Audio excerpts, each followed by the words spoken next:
Hello everybody, welcome to the first series of the Breadboard tutorial.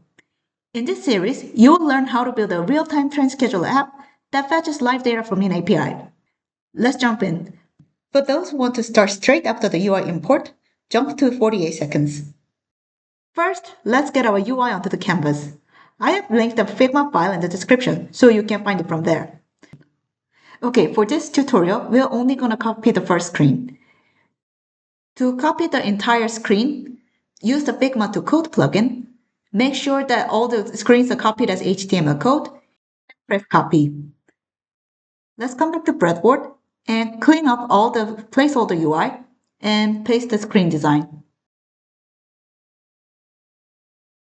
Now, here's where Breadboard feels like a superpower.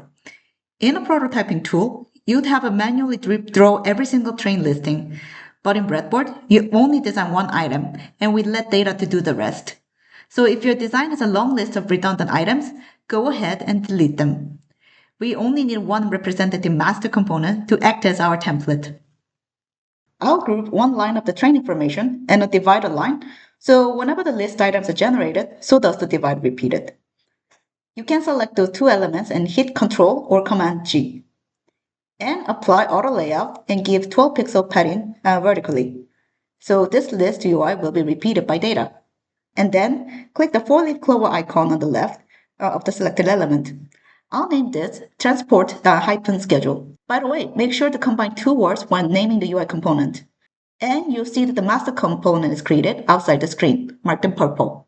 Now, we need to tell this component which part of it can change. We do this through properties. If you use Figma, this will feel familiar, but in Breadboard, properties are much more powerful because they can connect directly to live logic. Click your master component and let's add these properties. Transport number, departure time, delay, and destination. We want to add a property for the icon, by the way. Next, we need to map these properties to the actual layers.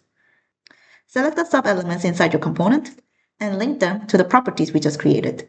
So make sure that the property type is a text content and then map each of them. By doing this, you're creating connections in the logic layer. This tells Breadboard exactly where to put the live data once you fetch it from the API. Okay, last step for today. Let's create variants. This is exactly the same concept of Figma variants. We need 3 versions for this. One for trains, one for buses, and one for trams. Click the plus icons on the component, rename each variant, and swap out the icons so they match the transportation type. Go back to Figma, copy the bus icon as SVG using the right click, and remove the train icon, and paste it. Do the same thing with the tram icon as well.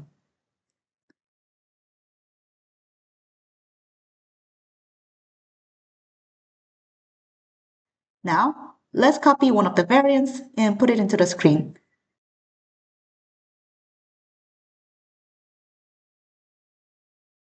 With the instance panel on the right side, you can change it to the different variant or replace text to something else. And we're set. Our UI is officially data ready. In the next video, I'll show you how to use the logic editor to fetch the Swiss Transport API and populate this list automatically. If this feels like the tool you've been waiting for, check out our Breadboard website and subscribe our channel. We'll see you in part 2.